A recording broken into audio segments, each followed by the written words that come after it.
Et en ce vendredi, une première image légère pour démarrer cette édition à quelques jours de Noël. La librairie lilloise Le Furet du Nord est en pleine effervescence. Chaque jour ici, des milliers de personnes viennent chercher le bon cadeau à offrir. Mais quels sont justement les ouvrages qui plairont à coup sûr? Quelles sont en fait les meilleures ventes du moment? Depuis plusieurs mois en France, l'actualité littéraire est assez chargée, avec quelques livres polémiques, quelques romanciers récompensés également. On va citer bien sûr le prix Nobel Patrick Modiano ou encore Lydie Salver, le prix Goncourt. On n'oubliera pas le nordiste Franck Tillier et son nouveau roman, Encore, qui marche très bien. Et puis des BD également, Blake et Mortimer, Largo Winch ou 13, de retour à Noël. Bref, vous avez l'embarras du choix, le Furet profite d'ailleurs de ce courant et voit ses chiffres de vente exploser ces derniers temps. Xavier Silly s'est donc rendu sur place hier pour en savoir plus sur les best-sellers du moment.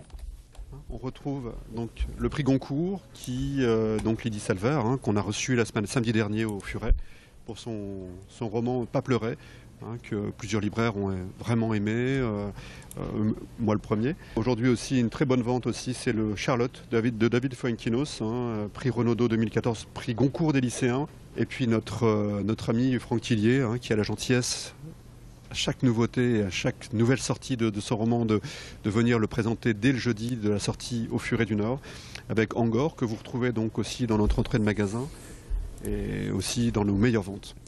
Autre image dans l'actualité aujourd'hui, vendredi, le rassemblement d'une vingtaine de personnes hier à Roubaix pour demander enfin la sécurisation du poste électrique de Roubaix-Nord.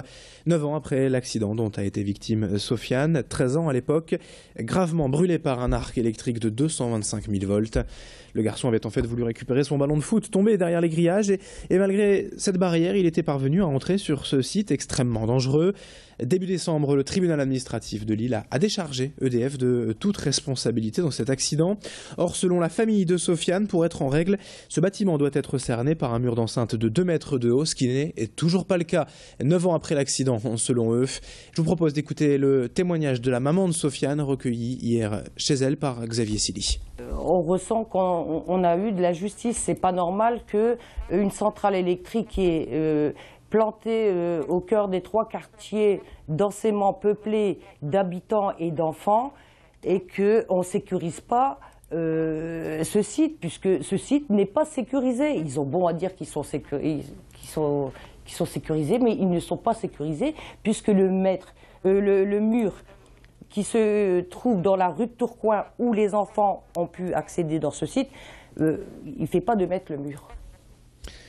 7h33 en direct et en bref aussi dans cette édition, une bonne nouvelle enfin hier pour ces nouveaux retraités de la région privés de pension depuis plusieurs mois. On en a déjà parlé sur Grand Lille TV. Ils sont nombreux dans le Nord-Pas-de-Calais et en Picardie, près de 6000 précisément à subir les retards de la CARSAT, l'abondance de dossiers à traiter. Une délégation a été reçue hier à l'Élysée par Marisol Touraine qui s'est dite consciente du problème et leur a assuré que tout serait réglé d'ici peu. En guise de bonne foi, la ministre de la Santé et l'État ont concédé un premier geste hier. Le versement d'une prime exceptionnelle de 800 € dans les prochains jours. Dans le reste de cette édition, ce matin, quelques belles images aussi de la traditionnelle crèche de Noël de la cathédrale Notre-Dame de la Treille à Lille.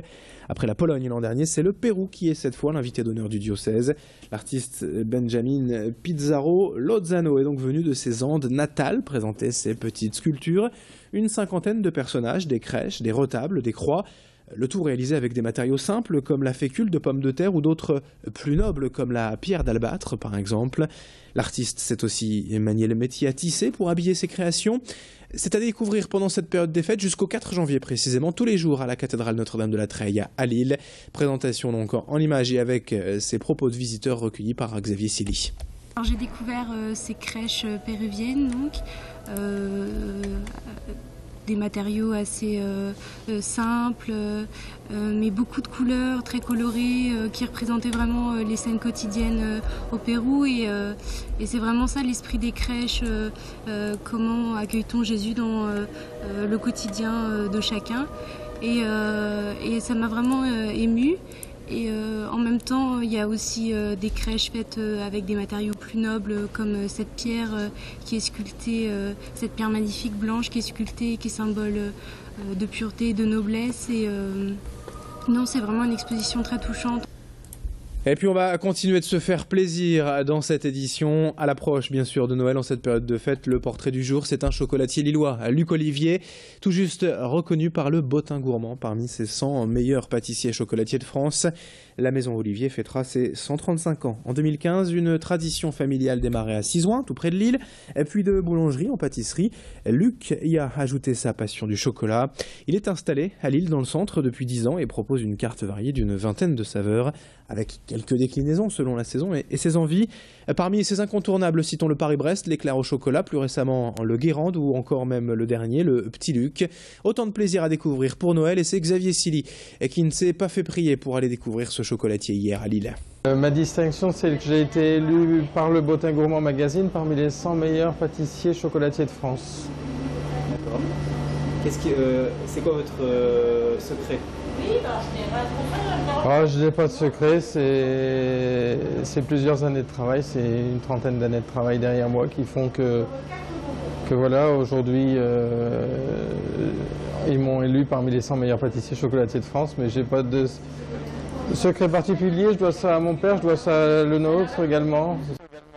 7h36 en direct et on enchaîne dans un instant une poignée de secondes avec la météo et l'infotrafic en ce vendredi matin. A tout de suite.